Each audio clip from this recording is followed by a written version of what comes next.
Dentro de, el desarrollo y el crecimiento de los países han habido diversas teorías explicativas. La propia ciencia de la economía es una ciencia que nace intentando responder a la pregunta de por qué crece la economía de un país y a partir de ahí se ramifica a muchas situaciones, ¿no? Dentro de los más conocidos, de los que más han marcado una época, podemos nombrar el modelo de Thomas Malthus. Estamos hablando aquí a los albores de la revolución industrial aproximadamente, donde estábamos en una economía agraria.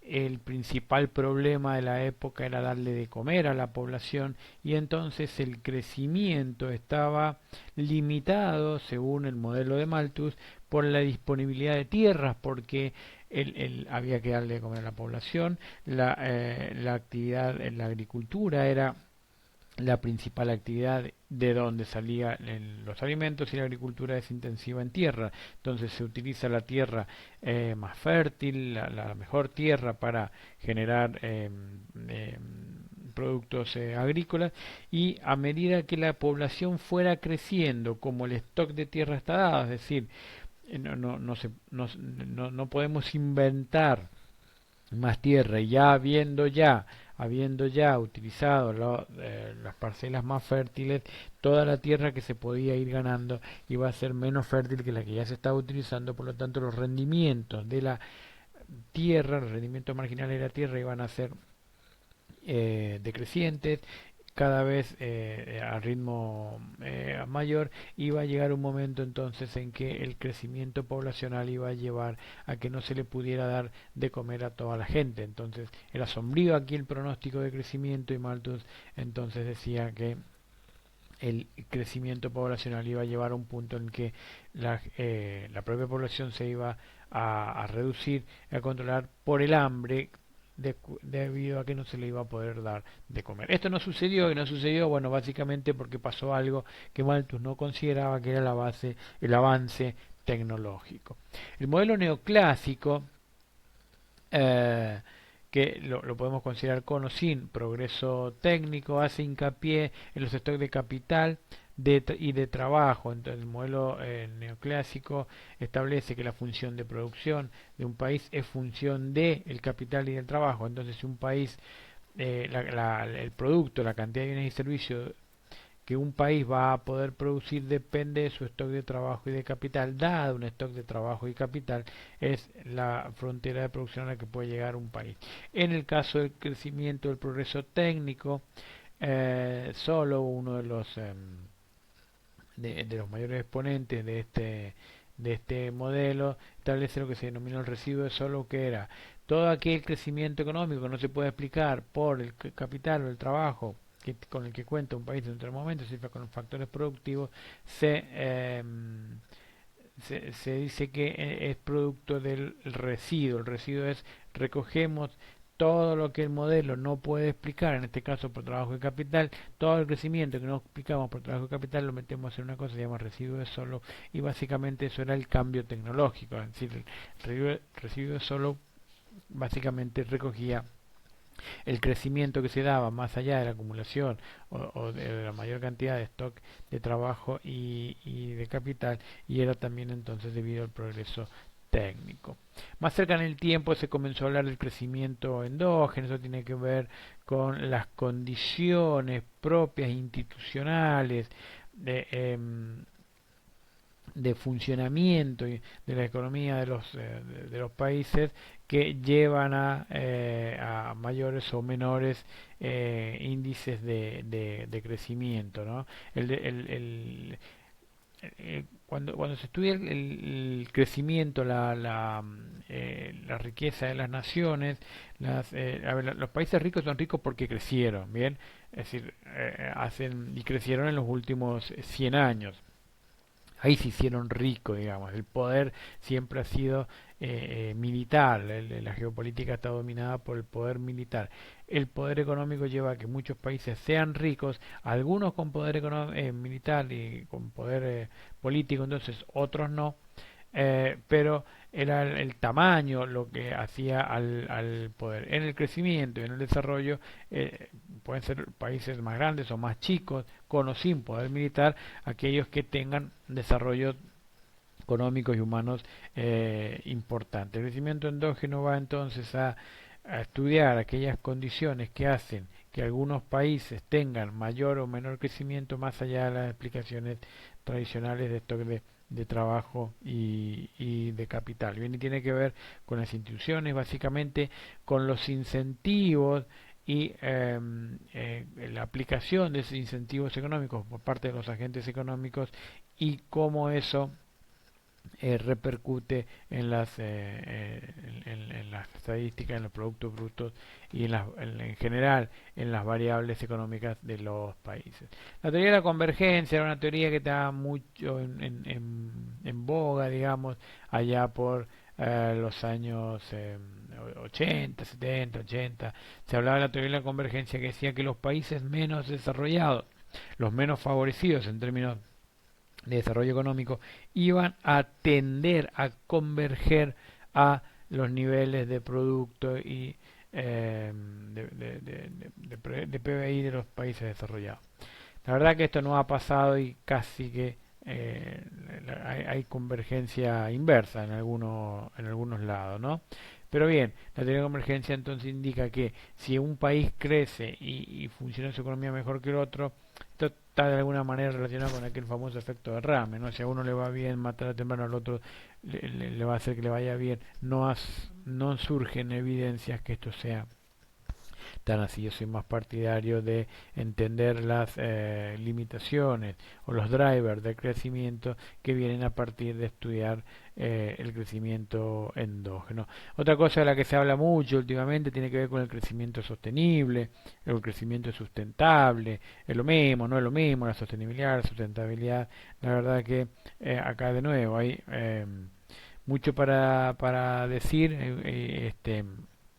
Y mucho para inventar también, ¿no? Más allá de la diferencia entre la sostenibilidad, la sustentabilidad, que algunos hacen grandes tratados de esto, algunos otros lo tratan como si fueran lo mismo, yo entiendo que tiene algunas ciertas diferencias que son complementarios, pero lo importante, más allá de los conceptos, es que el crecimiento, se habla mucho del crecimiento sostenible. Sostenido significa sostenido en el tiempo, ¿no? Pero sostenible y sustentable haría referencia a que el crecimiento de un país en un determinado momento no debe, de una sociedad, digamos, de una economía, no debería condicionar al crecimiento en el futuro de la sociedad, de las generaciones venideras. Entonces, las distintas fases del crecimiento, ¿no? El crecimiento económico, eh, se supone que debe ser sostenible en términos ambientales, en términos sociales y en términos económicos, ¿no? Entonces el crecimiento debería ser con aquella idea de que no se condicionen las posibilidades de crecimiento a futuro de las generaciones venideras. Esa sostenibilidad debería ser social, es decir, de sentar bases para que la sociedad crezca, mejore y sea una comunidad cada vez mejor para vivir en ella y que en el futuro, es decir, no hacer las cosas a costa de, por ejemplo, polarizar, dividir la sociedad y tener permanentes tensiones sociales. Ambientales es la que más, de la que más la sostenibilidad ambiental quizás de la que más se habla, pero no es la única, que tiene que ver con, bueno, no condicionar a las generaciones futuras dejándoles un mundo con su la naturaleza devastada, ¿no? Y la sostenibilidad económica, porque el principal condicionante que uno le puede dejar a las generaciones futuras, entiendo yo, es un país que no ha crecido, es decir, un país con niveles de desarrollo muy bajos, porque uno construye sobre lo ya construido. Si lo que ya construido es muy bajo, ese sí es un condicionante que a veces no le damos la importancia que tiene. Y la sostenibilidad macroeconómica habla y está para mí relacionada con los drivers de crecimiento endógeno, cómo generamos instituciones sociales y económicas que permitan que los agentes económicos tengan incentivos para mejorar, para producir cada vez más y hacer esto sin que la sociedad vaya dejando de lado a muchos de sus integrantes, ¿no? La sostenibilidad macroeconómica, entonces, por supuesto, hace referencia a las grandes variables macro. En nuestro país esto siempre es lo que está en juego, digamos, las variables macro, es decir, hacer que el crecimiento del PBI sea sostenido, que la estabilidad de precios sea sostenida, que la baja en el desempleo sea sostenida, que la integración de los segmentos más vulnerables de la población sea sostenido, que los jóvenes se integren al mercado laboral de forma sostenida, etcétera, etcétera. Bien, entonces, en los últimos años, hablar de crecimiento, desarrollo, nos lleva a hablar del desarrollo tecnológico, ¿no? Se habla mucho de la nueva economía. ¿Qué es la nueva economía? ¿Qué se hace referencia con la nueva economía? Bien, a vieja, primero digamos que es la vieja. La vieja economía básicamente sería la economía industrial, ¿no? Aquella economía producto del desarrollo de las revoluciones industriales y que llevó a que el siglo XX tuviéramos un crecimiento muy fuerte, sobre todo después de la Segunda Guerra Mundial, de la economía global, de la economía de muchos países, las potencias que hoy conocemos crecieron durante el siglo XX. Bien, y y acá tenemos, por ejemplo, ejemplos, el Fordismo, es decir, el invento de la producción en serie, de la línea de montaje que permitió aumentar exponencialmente la producción industrial.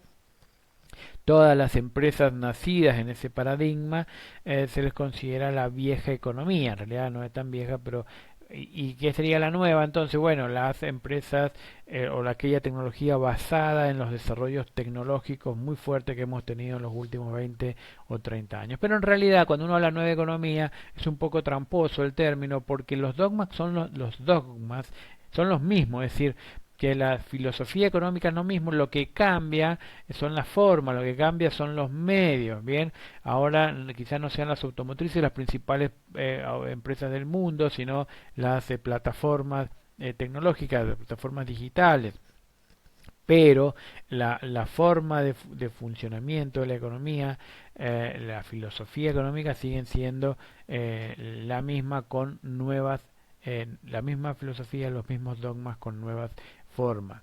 ¿Basados en qué? Bueno, en los avances tecnológicos a partir de la computación, la era de las comunicaciones, la era de la información, la era digital, eh, que, que vemos y ha tomado una fuerza muy fuerte en los últimos años y ha hecho que sectores de la economía se reacomoden, ¿no? Entonces, algunos sectores que antes eran muy fuertes han dejado de serlo y algunos sectores nuevos han pasado ahora a ser los principales drivers de crecimiento económico.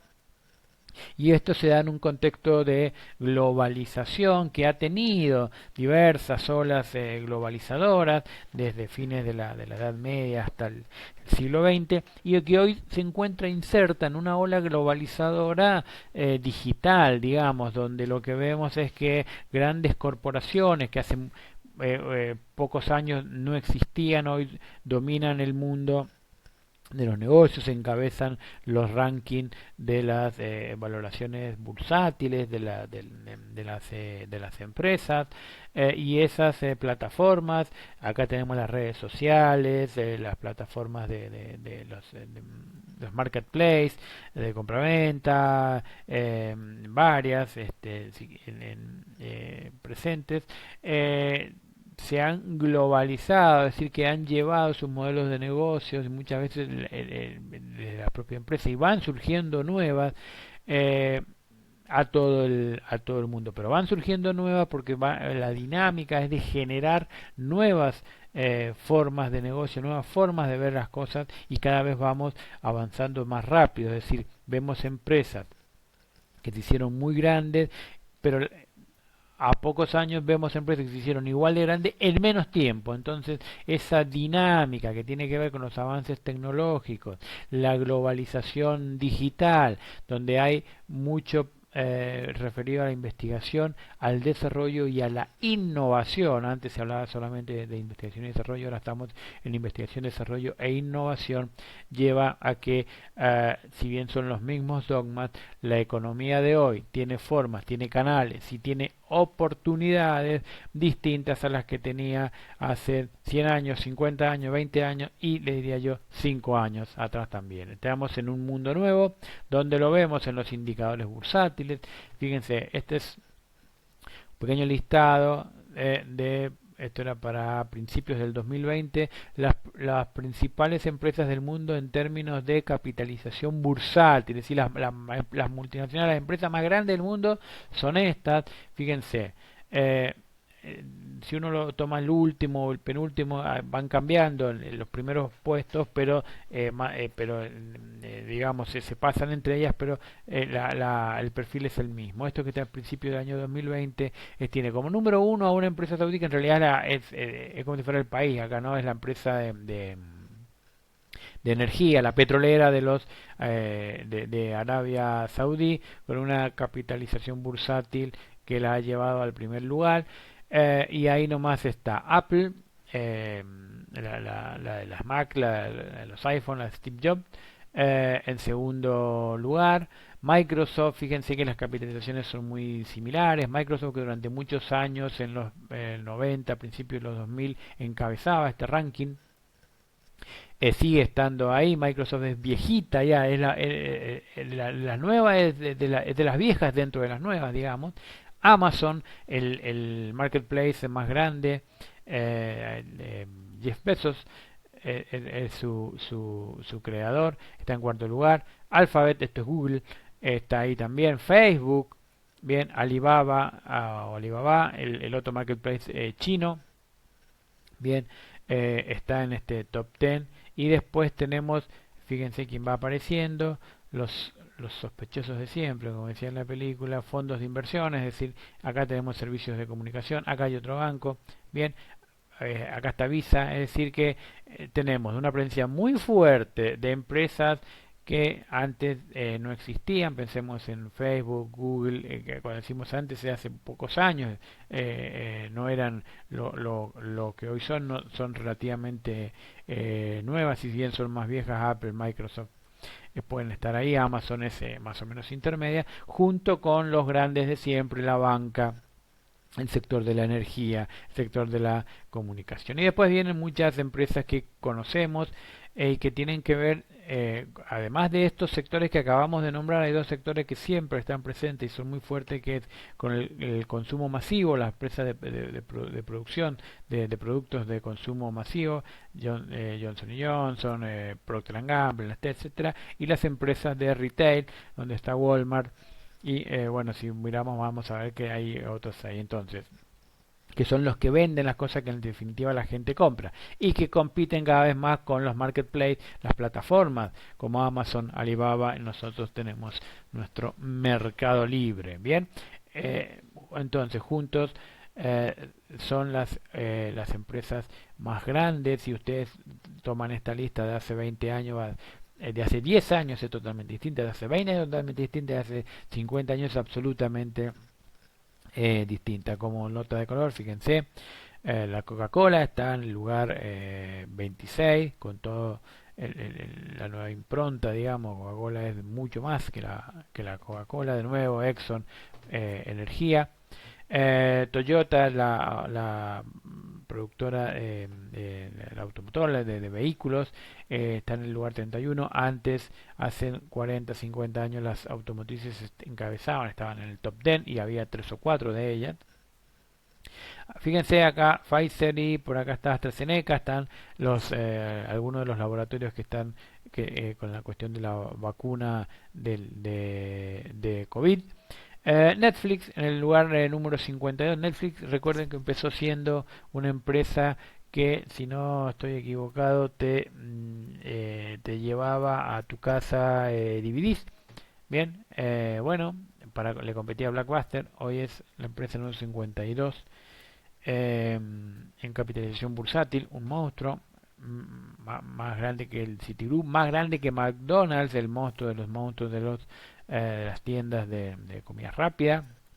Bien, L'Oreal, Nike, Philip Morris, fíjense, Philip Morris, a pesar de la debacle, digamos, en el consumo de tabaco, etcétera, que no es solo lo único que produce Philip Morris, está en este listado. Bien, y lo otro que pueden ver es el origen de estas empresas de mayor capitalización bursátil y tiene una presencia muy fuerte en los Estados Unidos.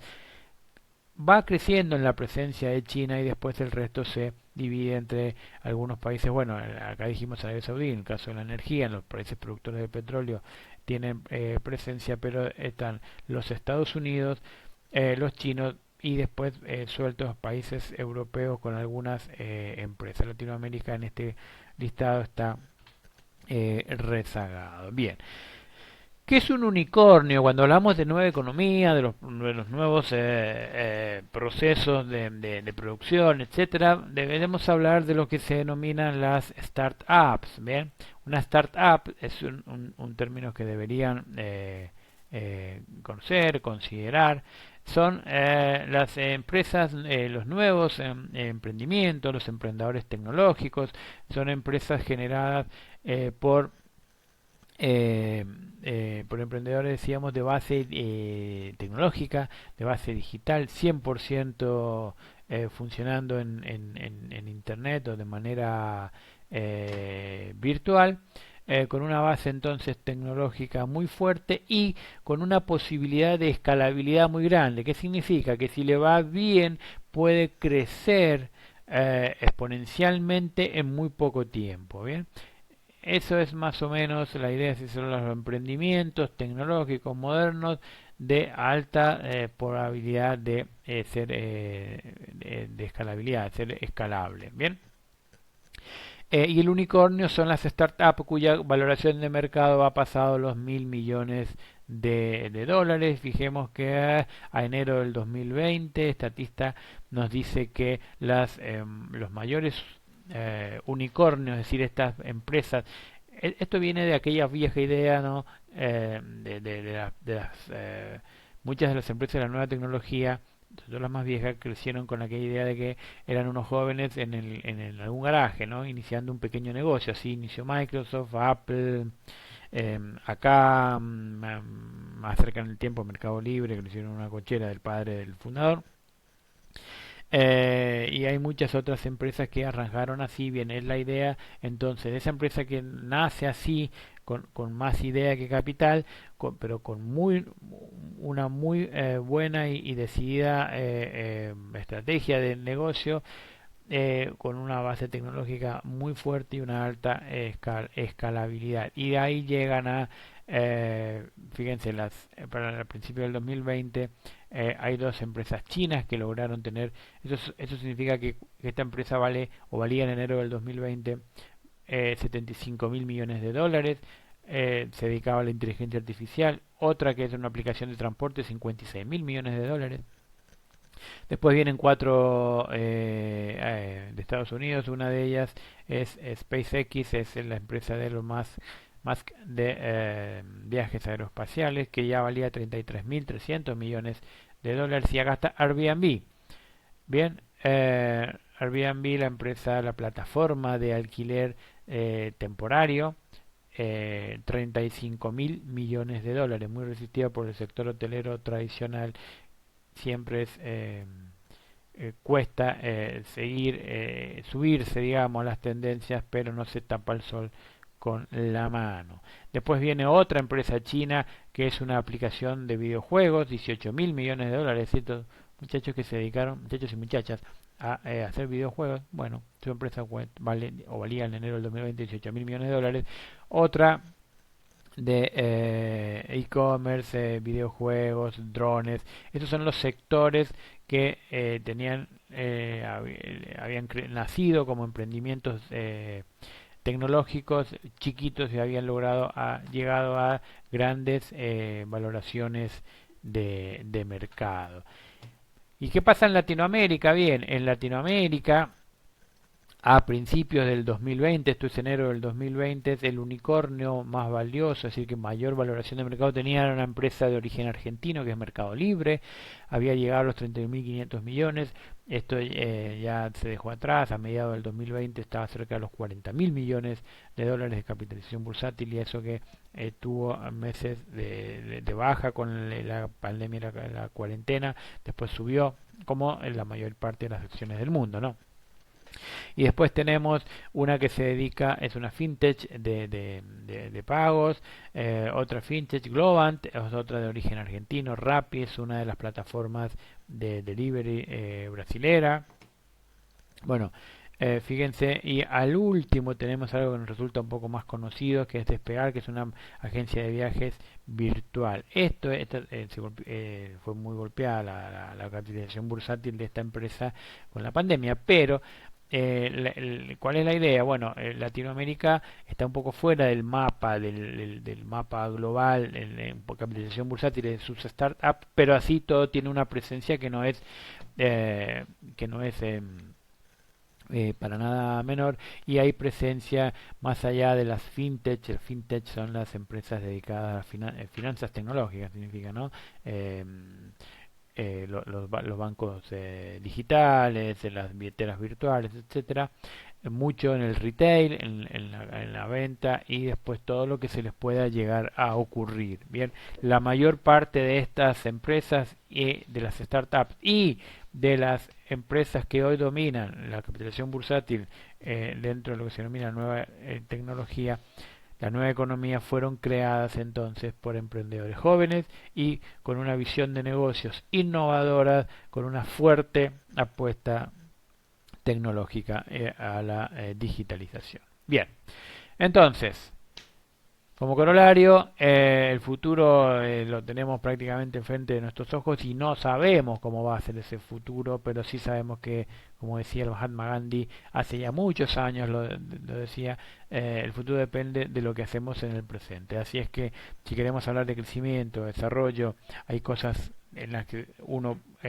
como agente económico puede colaborar y hay cosas evidentemente que no, pero en esto la suma del todo colabora que si las condiciones macro, sociales, económicas de un determinado país se encaminan a darle posibilidades de crecimiento a ese país, pues entonces las posibilidades de desarrollo personal son muy altas. Y si las condiciones macro de un determinado país no lo dan, pues el mundo es grande y habrá que buscar donde sí las dé. Nuestro país, esperemos que de una vez por todas eh, termine el camino sinuoso de crecimiento, crisis, entonces sea un lugar donde podamos sostenidamente hablar de crecimiento, desarrollo y sobre todo de desarrollo humano.